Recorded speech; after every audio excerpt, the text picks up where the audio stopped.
NBA Hater Report. Stephen Curry is suffering from the ego of a sequel-obsessed owner. Joe Lacob sees himself as the author of the Warriors dynasty. Some Golden State Warriors fans can be funny. They go from rooting for one of the worst organizations in basketball to a full-on dynasty, and still their greatest joy in life seems to be tweeting about how dumb the people in charge are.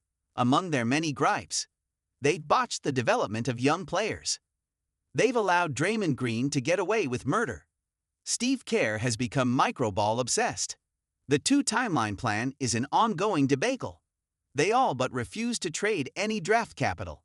And the chief complaint, as a result of all this, is of course that the Warriors are wasting what is left of Stephen Curry's championship equity. Rather than pushing all in for a guy who clearly remains capable of captaining an honest contender, they're seemingly content to sit back and wait for him to die on the superstar vine. Full disclosure, I'm a Warriors fan, grew up on Run TMC, fell back in love with We Believe. I have levied every one of these critiques at one point or another, often in the form of firing remotes off the wall, and in most every case, once I'm removed from the throes of competitive passion, I can admit to how stupid and spoiled I sound. 4 titles is 3 more than any Warriors fan could have ever dreamed of. All good things end. But when people become this invested in a story, they care about the way it ends. And when it ends, the latter can be a thin needle to thread. Call it quits too late, and you risk ending up like the Bucks. They should have traded Giannis a year ago, maybe even 2. But instead, in an act of sheer desperation, they paid Damian Lillard $113 million to go back to Portland so they could give another $100 million to Miles Turner in an effort to extend a story that was clearly over. The Warriors have done the opposite. They've spent the last half-decade prioritizing post-Steph plans largely at the behest of Joe Lacob, the venture capitalist owner who likes to see himself as the author of this whole thing and is desperate to prove himself capable of writing an equally successful sequel. I'm going to go out on a limb and say that 80% of everything the Warriors have achieved is because of Steph Curry. Andre Iguodala has posited. I know Joe doesn't like when I say it that way, but it's the truth. Joe doesn't like it when I say it that way. In other words, Joe wants credit, and he knows anything that happens while Curry is still on his team is going to be credited, rightfully, to Curry. It smells of the late Bulls GM Jerry Cross saying, "Players and coaches alone don't win championships, organizations do." It's true, good organizations matter, if only because bad organizations can screw up great players. But let's not get it twisted. The Bulls were a dynasty because they had Michael Jordan, and Cross didn't like that sentiment. He wanted to believe the Bulls, this great organization, could win after Jordan too. They haven't come close. Lacob wants his story, not the Warriors' story, but his story, to end differently. And so, while Curry was busy winning another championship in 2022, Lacob had already set about casting new characters for his Little Light Years script 2 years earlier. From Logan Murdoch of The Ringer. In recent years, Lacob's grip on basketball decisions has clouded Golden State's future around Curry. In 2020, he grew enamored of James Wiseman after a pre-draft workout, pushing the team to draft the 6'11" center instead of flipping the No.2 pick for an established player.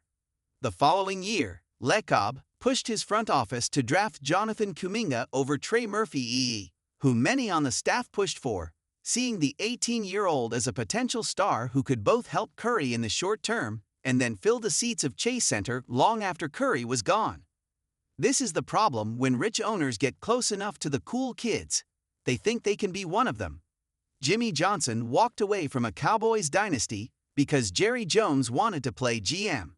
And now the Cowboys are the only NFC team who hasn't qualified for a single conference championship in the last 30 years. The lesson? Stay in your lane. Sign the checks. Let the basketball people make the basketball decisions. But no, Lacob thinks he's an NBA scout now. Give Curry an established player for the Wiseman pick and Murphy over Kuminga, and there's a good chance he has 5 titles by now with time to still catch Jordan's 6. That's why fans are mad. Because unlike Giannis and the Bucks, the Curry story should not be ending yet. The Warriors had all the ammo to continue arming him with a top-shelf roster, but Lacob doesn't want to fire any of his post-Steph bullets.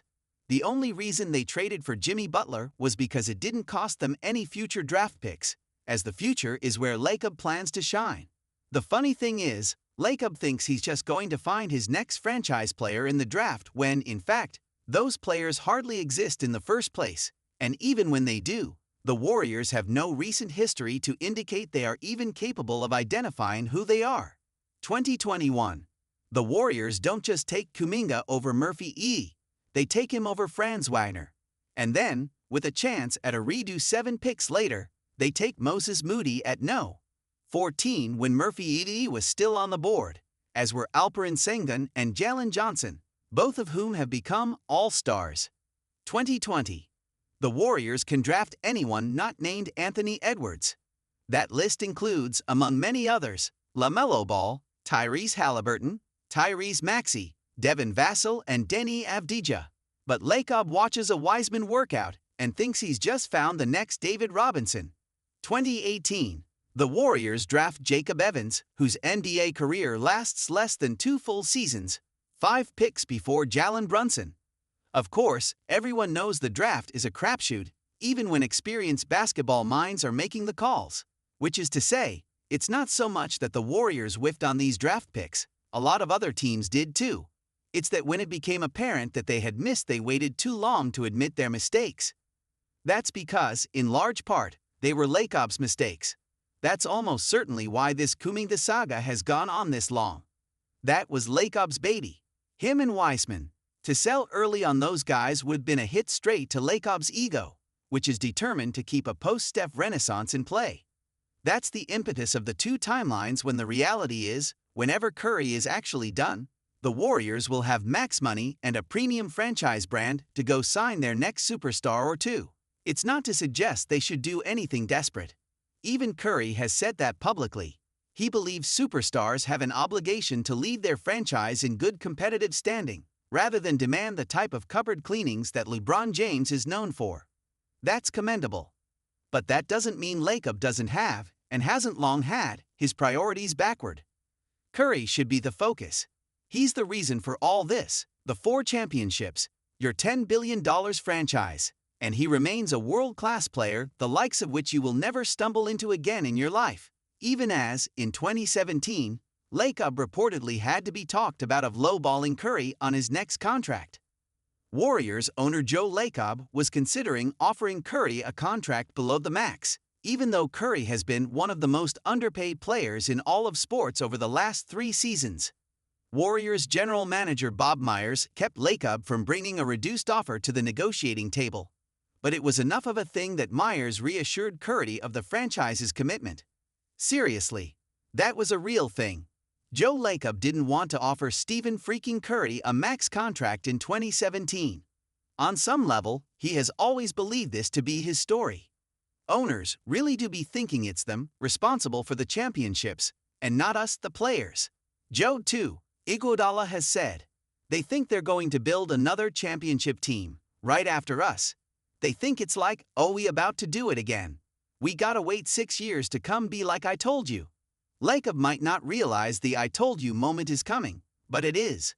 Only because Curry is so great were the Warriors able to add that accidental 2022 championship banner to the rafters. By that point, Lacob figured it would be Wiseman and Kuminga starring in his show. Meanwhile, it's still Curry. It's always been Curry.